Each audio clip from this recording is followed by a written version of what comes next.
All right, I've got to record this video quickly because my ex-wife is bringing my 3-year-old over, and when that happens, I will not get any work done. So what that means is all the information is going to be coming at you hard and fast, and I need to drink espresso rather than an actual cup of coffee.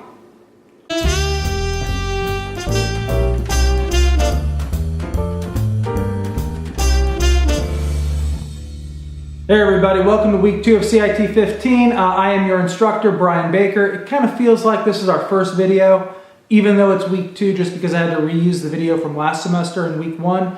But regardless, yeah, I guess good to meet you. All right, now I want to talk about that week 1 video because it is missing one very vital piece of information. And that piece of information is that this is a 9-week course. Last semester it was a full 18-week course. This course is only 9 weeks. Now, hopefully you got that by looking at the syllabus or by, just the fact that you signed up for a 9-week course in WebAdvisor. Like, hopefully you meant to do that on purpose. But the idea is that this course is going to be a bit more condensed, and it's going to be done after week 9. So, you'll have the second half of your semester to focus on other classes, which is nice. But at the same time, that means that the first half of your semester is going to be a lot more work because we're essentially doing double the amount of work every week. It also creates a few housekeeping issues. Like, for instance, forget about 3 weeks to drop without a W. In this class, because it's only 9 weeks, that means that this Friday, January 19th, is the last day for you to drop this class without a W. So if you decide that this is not the class you want, and I think that there may be some other classes out there or whatever, but point being, if this is not the class you want, then you need to drop the class before this Friday, the 19th. That is your drop deadline if you want to drop without a W. There's obviously you can go halfway through the course and still drop it, you just get a W. Now I also said that we would be doing twice the amount of work each week, which is true, except that I am going to adjust stuff a little bit in order to make things easier. For the scheduling to work, we have our lab tests, and so those are going to kind of get paired with the second half of your labs. And so when that happens, right, that means you've got a lot of my IT lab work all in 1 week. So in those weeks, I'm going to remove a chapter. That's less reading for you. It's one less quiz, etc. Hopefully that'll be good. The other half of that is that we're only going to have 1 discussion a week. The exception of week 1, and that's just because I didn't want to get rid of the introductions. I kind of thought the introductions were a good thing. Hopefully we can build a little bit of a community here online in 9 weeks. I'm sounding doubtful because I am doubtful, but that's fine. Point being, I didn't want to get rid of the introduction, so I left them in there. You had 2 discussions in week 1, but the one that was the real meat was obviously you investigating and looking at a chosen career path, a chosen major that you have. The idea being that especially those numbers, how many jobs do we expect to see?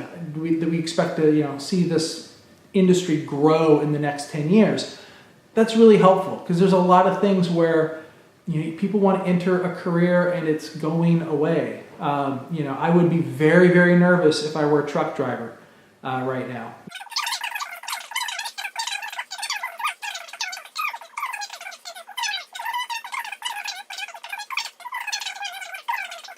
Regardless, there are going to be some changes, and hopefully you are thinking about the industry and about how technology is going to change that industry in the next 10 years because, most of you are young. You've got, a freaking 45-year career ahead of you. So, do some thought now. Anyway, hopefully you enjoyed the week 1 discussions. Now, several of you had some questions from last week, and so I wanted to answer those here because I know there's some other people who probably have the same question. They're just suffering in silence. And by the way, that's a terrible thing. You should never do that. You should always just tell people when stuff's going bad. But, whatever. You can figure this stuff out on your own. Needless to say, some questions, very popular ones. One is, hey, I'm clicking on the labs and nothing's happening. What's going on? Most of the MyIT labs, they pop up in a new window. So there's an exception to this. If you are a Mac user and you are using Safari, Safari is not a compatible browser. And so you just have to use another browser. All right, yours is never going to work quite right. Google Chrome is their recommended browser. Firefox, Mozilla's Firefox works very well. I've heard the Internet Explorer type products or the new Edge browser, whatever Microsoft is doing, works. I'm biased against them, so whatever. But point being, Google, Firefox, these are all great choices, and the Microsoft ones are great choices too. But needless to say, if you're using Safari, that's the problem. If you're not using Safari and you're clicking on it and it still isn't popping up, here is the most likely solution. This is going to solve the problem for 90% of you. Those things, they come out in the exams, the labs, whatever, they come out in a new pop-up window.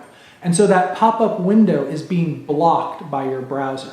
Now this is a good behavior. Normally, back in the 90s, like that's how advertisers did stuff. They just popped up advertisements in front of your window. They don't do that anymore. Now they just have advertisements that slide in within the window and don't allow you to see the content that you want. Advertising is always going to be an issue on the internet. But regardless, the problem is the pop-ups. They're being blocked, and so all you have to do is look in your address bar, and depending on the browser you're using, you'll either see like a blue rectangle with a red X on it, or you might actually just see a little message. Right-click on that message, and it'll probably say something like, a pop-up window has been blocked for this website. What would you like to do? The correct answer here is always allow for this website. That way you don't have to keep doing it every time. And it'll only be for this website. My IT Lab is not going to pop up a bunch of advertisements. You're going to be fine. But for other websites, it will continue to block pop-ups. So chances are that's the problem. Look in your address bar, look for a little message. When you click on the exam, say allow for this site. Click refresh to just refresh the page, and then click on the lab again, and you should be good. Most of you. There may be a couple people that have a very weird problem. Hopefully not. Generally when those happen, the issue is you downloaded and are using something that's meant to block ads on websites, like ad blocker type software, and a lot of times those will have a lot of far-reaching incompatibilities because of the way they work. They sometimes block things that they shouldn't block. But I don't use ad blocker software, but if you do use ad blocker software, maybe just check the settings, or just, if you can, turn it off for a brief period, see if that solves the problem. That should be very few of you. The next question that I got that was really good and came from a couple people is, what sort of machines are compatible with My IT Lab? So My IT Lab works in a browser, right? It works with almost, every browser except for Safari. Safari users, you're just right out. And by the way, I'm a Safari user, so this is coming from the choir. But needless to say, it works in the browser. So if you have a PC, if you have a Mac, it doesn't really matter. It's all going to work. Now there are going to be some considerations here. If you're a Mac user and it tells you to press Control-C, you actually do want to press Control-C in the simulation, even though that's not what you would normally do on a Mac. On a Mac, you would hit Command-C, right? So there's going to be some little keystroke type things, but hopefully you'll work through them and you should be fine. Mac users will also have an issue where you have to hold down Control and click, and then if you hold down Control and click somewhere else, it'll allow you to do multiple selections, or they call them discontinuous selections, right? Things that aren't in a top to bottom. You can just click individual ones and it'll select all of them. That's not going to work on a Mac because when you Control click, you get a right click. And so we'll kind of have to work through that. But small things with Mac, that's it. The bigger problem for Mac users and for all Chromebook users is when we do the lab tests. So when we do the lab tests, you actually will download files and you'll be using your own version of Microsoft Office. So when that happens, you're not going to have the same version of Microsoft Office as everyone. Now, the new version of Microsoft Office is very similar on a Mac as it is to a PC. PC users, you're just fine. You have the exact product that you are seeing in the simulation. But for Mac users, there's going to be some slight differences, and the differences are going to really come down to a lot of the themes and styles might be slightly different. Don't worry about it. Choose one that's close, and I will correct on the back end. All right, so if it does take away points, and I don't think it does take away points, by the way. I think so long as you change the theme to something, you're okay. But for right now, I'm not going to tell you how the system works because then you just won't care. Choose the right theme if you're a PC user, and if you're a Mac user, just get one that's close, and I think you'll be fine. but I will check to make sure that they don't deduct points. If they do, I will correct anyway. I always do a correction, a human correction from the computer because, you know, I love computers, but they don't reason very well. Sometimes, you want to have a little bit of leeway. So there you go. Mac users, you should be fine. And then the one lab exam you're going to hate is Access, because there is no Mac version of Access. And so you will, for that lab test, actually have to come to campus and use one of our labs. It's annoying. I know. I apologize. I want to hang my head in shame that we can't help you, but Microsoft does not make a Mac version of Access, the database program. And so you're going to end up having to come to campus and using a PC version or borrowing a friend's PC, something like that, whatever. But, and remember, I'm saying you're using your own version of Microsoft Office, just like in the first video. You can download all of that for free. In fact, if you're a Mac user and like your mom or somebody has a PC and you want to just use that for that one test, you can actually download a second version of Microsoft Office and install it on that computer so you have access there. So you can actually, share the free Microsoft Office that you got as a student. That may actually not be allowed by the license, so you're the one using it for the lab exam, and that's the but you talk with a lawyer, I don't know. All right, so what are we going to do this week? The stuff that actually matters. This week we are covering 2 chapters, one on chapter 2, one on chapter 3. Chapter 2 is all about computer hardware, changes, looking at the different parts of a computer, yada, yada, yada. I do a lecture video on input-output hardware because that's where all the really cool stuff is happening right now, the way that we interact with computers. And so voice command, all that sort of fun stuff. So take a look at that. Chapter 3 is all about the internet and about how the internet works, what the internet allows you to do, etc., etc. And so take a look at that. There are quizzes on both chapters 2 and 3. They are in the week 2 module right there in Canvas. So that's where you take the quiz.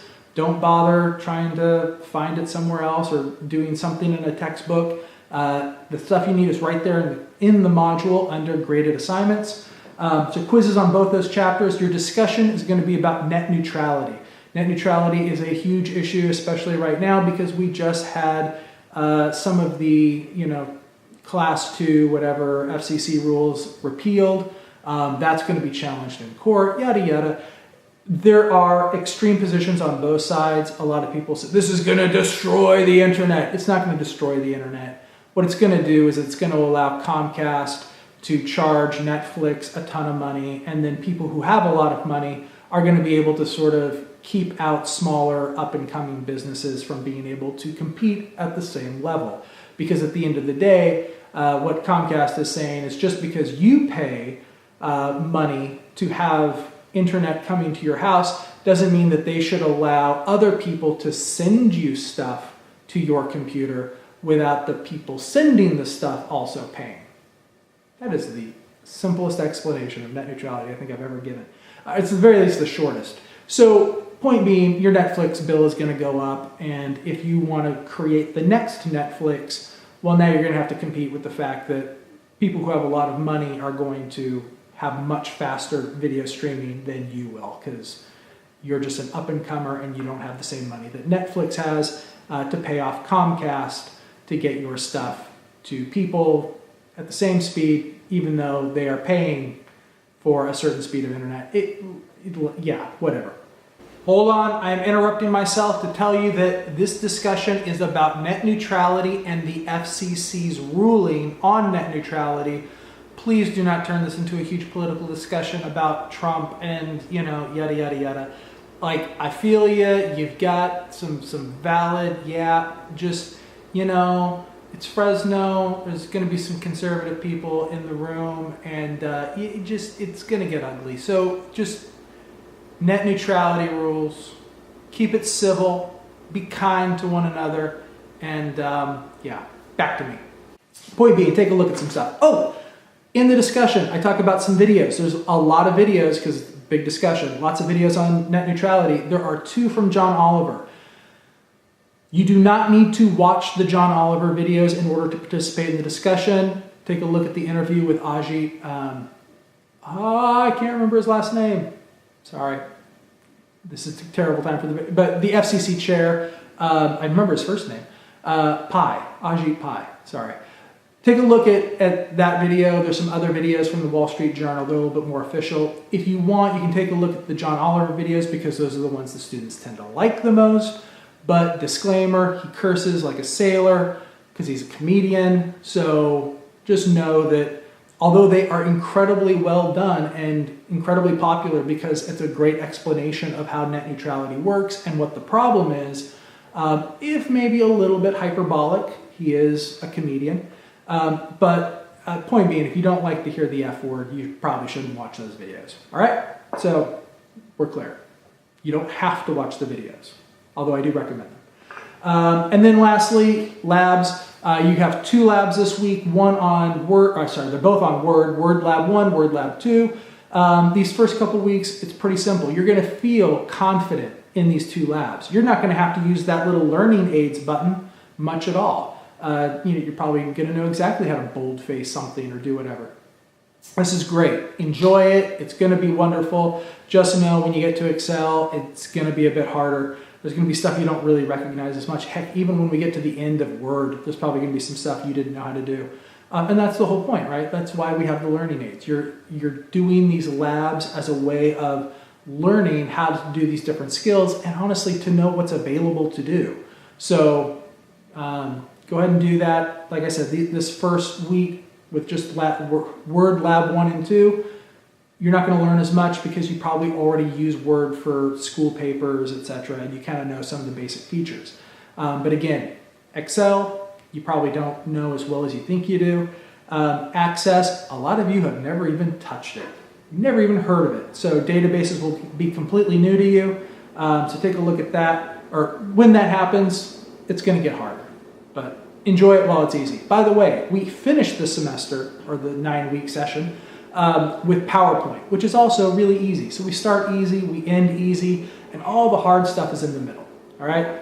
So enjoy yourself, and yeah, 2 labs, 2 chapter quizzes, and a discussion on net neutrality. Again, use that module as a checklist. You've got all the graded assignments there, so you know exactly what to do. If you click on them, you get the links to where you need to go. All right, and that is it. If there's anything you need, send me a text message, sorry. I haven't done that in years. Send me a message on Canvas, and that would be a great way. I'll get back to you as soon as I can. There's a couple people I haven't responded to. The beginning of the semester, it's the number of messages. All right, just trust me. I'm going to get to you soon, this afternoon. By the time you see this, you've already gotten a message back from me, I hope. But point being, you'll usually get a response pretty quickly. So if you have any questions, holler at me, and otherwise, I will see you online.